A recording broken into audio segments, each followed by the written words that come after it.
Ai xứng đáng trở thành quán quân Việt Nam Idol Kids? Trước thềm đêm chung kết Việt Nam Idol Kids mùa đầu tiên, trên mạng xã hội, khán giả đưa ra nhiều lập luận về ưu điểm của giọng ca nhí mà mình yêu mến. Chiếc cúp quán quân của Việt Nam Idol Kids mùa đầu tiên sẽ chính thức được trao cho một trong 4 cái tên: Hồ Văn Cường, Jayden Trịnh, Bảo Trân và Gia Khiêm.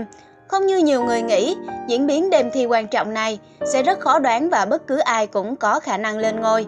Đến thời điểm này, thí sinh nhận được nhiều sự quan tâm nhất, có các tiết mục nhận được lượt view cao nhất cũng như luôn dẫn đầu lượt bình chọn. Trong tất cả các tuần thi của vòng live show, chính là Hồ Văn Cường.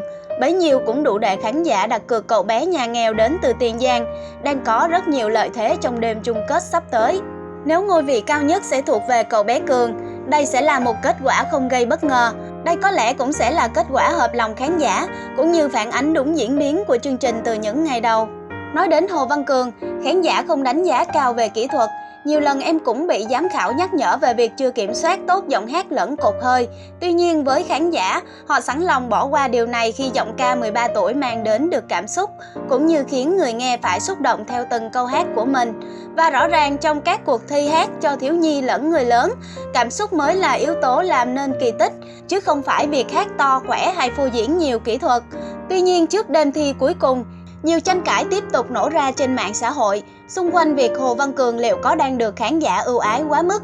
Các ý kiến cho rằng tiêu chí của chương trình là giọng hát, phong cách trình diễn đột phá và cá tính. Nếu cậu bé miền Tây lên ngôi sẽ trái ngược hoàn toàn với những điều trên. Ngoài ra, việc em một màu hay khiến khán giả thương cảm vì hoàn cảnh gia đình cũng bị cho là điều chưa công bằng xét trên phương diện một cuộc thi hát. Lập tức đông đảo fan của Cường lên tiếng bênh vực thần tượng nhí.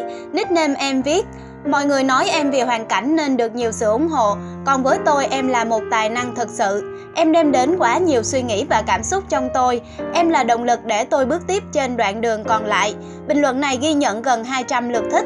Hay như khán giả lấy tên Út Nhỏ viết: tôi chọn Cường không phải vì thương hoàn cảnh của em, mà vì em hát rất hay. Mỗi lần nghe em hát, tôi nhắm mắt lại để cảm nhận từng câu hát được em truyền tải. Đúng là sứ giả cảm xúc. Em không qua trường lớp hay được ai đào tạo, mà hát như vậy thì rất xứng đáng được bầu là quán quân. Hồ Văn Cường đang có lợi thế. Điều này không có nghĩa 3 thí sinh còn lại không có cơ hội, khi mỗi người đều có lượng fan riêng, cũng như sức hút không hề kém cỏi. Với Jayden Trịnh, điều em mang đến chương trình chính là phong thái đậm chất nghệ sĩ, phóng khoáng và vô cùng thoải mái trên sân khấu. Không ít lần Jayden Trịnh khiến bộ ba quyền lực bật dậy khỏi ghế và phấn khích nhận xét họ đang chứng kiến một nghệ sĩ trình diễn, chứ không phải cậu bé 12 tuổi đang đi thi. Ngoài ra, cậu bé còn rất đa tài khi liên tục thể hiện năng lực chơi nhạc cụ và nỗ lực hát tiếng Việt. Bảo Trân là thí sinh nữ duy nhất của top 4, nhưng lại được đánh giá tốt nhất về mặt chuyên môn. Từ live show 1, cô bé luôn có phong độ ổn định, chinh phục nhiều phong cách âm nhạc, từ pop, rock, dân ca đương đại đến ca khúc tiếng Anh. Đi hát từ nhỏ và là quán quân Đồ Rê Mí năm 2012, Bảo Trân còn có kinh nghiệm biểu diễn trên sân khấu lớn. Mỗi khi trình diễn, người nghe không khỏi nổi da gà với tiềm lực không thua các giọng ca trưởng thành.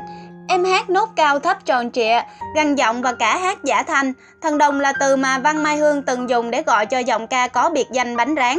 So với 3 người bạn còn lại, Gia Khiêm là một màu sắc hoàn toàn khác, sở hữu giọng hát đẹp, ngoại hình bắt mắt cùng khả năng linh hoạt trên sân khấu. Em út của top 4 là hình mẫu phù hợp cho nghệ sĩ giải trí. Tuy nhiên gần đây soái ca nhí chưa làm hài lòng mọi người vì thiếu tập trung khi trình diễn, gây ra những lỗi không đáng có.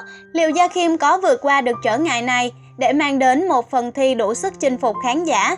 Vẫn là câu hỏi chưa thể có câu trả lời cho tới đêm chung kết. Nhưng chính sự ngang tài ngang sức của 4 giọng ca nhí sẽ tạo nên một đêm chung kết diễn ra vào 20 giờ ngày Chủ nhật ngày 17 tháng 7 tới đây, đầy kịch tính và căng thẳng hơn bao giờ hết.